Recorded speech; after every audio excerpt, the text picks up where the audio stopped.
So now let's talk about the day in the life of a final expense telesales agent. The purpose of this part of the presentation is to really give you some insight as to what to expect selling final expense, what you'll do in the beginning of the day, middle of the day, end of the day, so at least you get an idea and a feel for what the day-to-day action is like, okay? So first of all, my recommendation is to start your day at 7 a.m. or 8 a.m. Okay, depends on where you live. I mean, conceivably, if you live in California, you could start at 5 in the morning because the East Coast is up in an hour from where you're at, and you could start dialing for there. But the point is, you want to start your day early, and I recommend, by the way, make sure you schedule some time in earlier than this for exercise, some physical health. When you're selling over the phone, you're sitting on your behind all day. Now, you may get up and walk around a little bit, but you're not active in this job, okay? We joke about the final expense, you know, the freshman 15, the joke, you go to college and gain weight. We have the final expense 15. That's a real thing. So make sure you do some kind of physical activity before this. But when you start your day, my recommendation is always to review your cases on your carrier website. So you start your day even before you start making phone calls. Check your lapse reports. Have people missed their payments? Sometimes you'll just get email notifications. Do a report on where things stand so that you can reach out to these people either that morning or later that day in order to ask them what's going on to see if you can keep the policy on the books and catch their payments up. So again, check on approval and missed payment status. Most of your policies are going to get approved on the first call, so it's less about approval and more about just policy retention. Schedule follow-ups with any clients that you need to help. You can text them, let them know, hey, you missed your payment. I'm going to call you later, and then we'll talk about it, that kind of thing. Again, I want to stress here, you may do 30 minutes of this a day on average. Some days are worse than others. But there's very little service work in the final expense business. What you're going to be doing is predominantly what we'll get to in a moment, which is selling. And that's why you're here, hopefully, is because you want to sell insurance successfully. You don't want to get bogged down in service work. So from 9 a.m., roughly, to 5 to 9 p.m., all you're going to do is call your leads and run any preset appointments that you got, okay? Your goal as you dial through these leads is to close the sale on the first call. You more than anything, you need to have the mindset that the goal is to close on the first call. What you don't want to come into the final expense business doing is calling and accepting that a client saying, call me back tomorrow is the norm. Do exceptions happen? Sure, but they're exceptions, not rules. The rules are to make good money and be successful selling final expense over the phone, you must sell on the first call, okay? So let that be your goal, your mindset, and let that be unshakable, even though we know there's going to be exceptions. Notice also I said 5 p.m. to 9 p.m. This business requires several days a week to call late, to talk to people on the phone who maybe have been out all day and now are at home in the evening hours. If you don't call much beyond 5 p.m.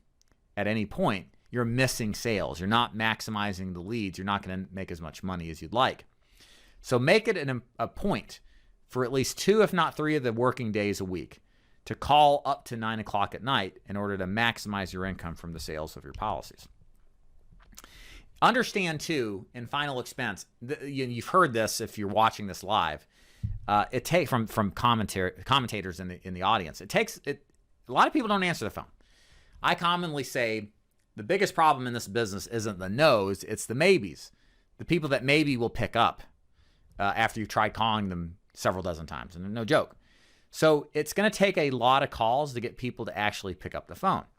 Now there are some things to do that, and I'll cover that real quick before we go to the next bullet point. I recommend a couple of strategies. Number one, triple dialing, to call the number up to 3 times in a row over a short period of time if they don't answer the first 2 times. That's a pattern break. It gets people to pick up the phone that otherwise would, and allows you to connect with more of your leads.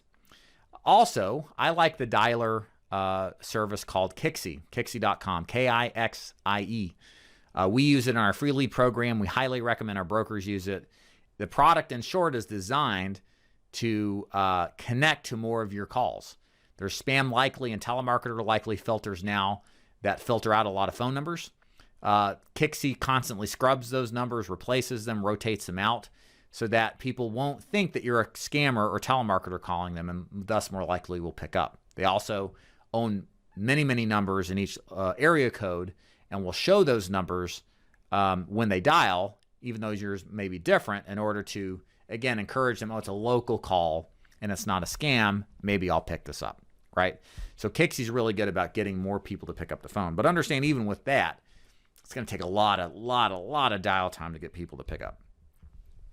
When you reach a prospect, present according to the script. Now, this is very important. We're going to get in the script a little bit later, but it's imperative that you don't wing it or that you follow some of the script. When you're selling over the phone, you should have your script up in front of you on a monitor, reading it as you are presenting until you have memorized the thing, okay? You probably should have it up anyway. Don't deviate from the script. Don't, like I said, kind of just go with the flow, ad-lib it. There is a script for a reason, because it makes people money. And your best advice to you, my best advice to you, is just follow the damn thing. Don't think that you're better than the script. Continuing, good agents sell. So how many of the leads end up selling? So out of every 4 full presentations, that's what we mean by prospects I talk to, expect to sell 1. That's a good number. Some agents will sell 1 out of 3. Some of the best ones, 1 out of 2. But you're not going to get all of the presentations you make to close. You should think as if you will, but understand 3 out of 4 are going to tell you no. We're looking for that 1 out of 4 that is just perfectly primed and ready to buy. All right. And it's going to take a lot of work presenting and pitching and dialing to get to that person who's going to buy. Good agents who call long enough will sell 1 to 2 policies minimum each day. Again, that's why this business is very much time on task. If you put the work in, you've got the diligence to make it happen. You're just going to call a lot of numbers, and people invariably pick up, and therefore you have more pitches and presentations. I would recommend through the day, take breaks every few hours to regroup, to get back on the phone. This is a performance-based activity. It's like you're a professional athlete, but you're a salesperson, right? But all the same things that affect an athlete affect you, your mental state, your emotional state, your ability to focus. So it's important to not just work and grind it out constantly all day, but to also take some rest periods. However, when you're hot and you're making sales left and right, I wouldn't say rest at all. I would say, triple down and take advantage of the position you're in. Long story short, more time on the phone equals more likely that you're going to make sales. It's just that simple. This is the problem. This is why we don't take part-timers for telesales anymore, because part-timers' restriction of time prevents them from the need to have a lot of time on the phone to make deals happen. And what a lot of people don't understand is that you may call one day and not everybody will pick, nobody buys from you, but then the next day, 5 people buy from you. It's that time on task in totality over a full-time period of time that allows you to realize what is possible and profitable out of this business, whereas part-timers just don't perform. They don't have the time, the consistency, and the required dedication, unfortunately, to make it work, which is why we don't hire part-timers anymore. End of the day, my recommendation, and this is the nice thing about being in final expense and working remotely at home, like I leave my office, I'm with my wife, my 4 kids, I can have dinner, I'm with family. You have such a blessing that the face-to-face agent doesn't have. He has to drive home sometimes up to 2 hours away. That's what I would do every night for years and years when I was selling in person.